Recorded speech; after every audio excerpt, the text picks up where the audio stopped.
నమస్తే, నేను doctor Kapila, సిఎంపిటి senior consultant.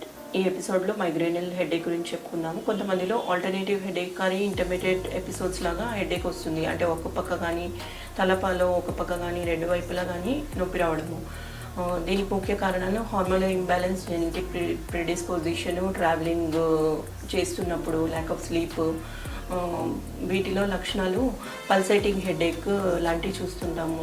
అంటే ఎవరో మనని తలని భాగంలో సుత్తితో కొడుతున్నట్టు, నాజియా ఉండడము, మరియు ఫోటోఫోబియా కండిషను, సౌండ్స్ వినికిడి, లౌడ్ సౌండ్స్ వినికిడి వినడం ఇష్టపడరు లాంటివి చూస్తుంటాము. మైగ్రేనల్ హెడేక్కి పాటించాల్సిన సూచనలు: యోగా, మెడిటేషన్ 20 to 30 మినిట్స్ ఖచ్చితంగా చేయాలి. లీఫీ వెజిటేబుల్స్, గ్రీన్ వెజిటేబుల్స్లో మెగ్నీషియము B1 ఎక్కువ ఉంటుంది, సో కన్సెప్షన్ ఎక్కువ తీసుకోవాలి. బనానాలు ఎక్కువ తీసుకోవాలి, ఎక్కువ వాటర్ తీసుకోవాలి. డార్క్ చాక్లెట్ కూడా తీసుకోవడము మంచిది. మన ట్రీట్మెంట్ పరంగా కాన్స్టిట్యూషనల్ మెడిసిన్ చాలా బాగా వర్క్ చేస్తుంది. ధన్యవాదాలు.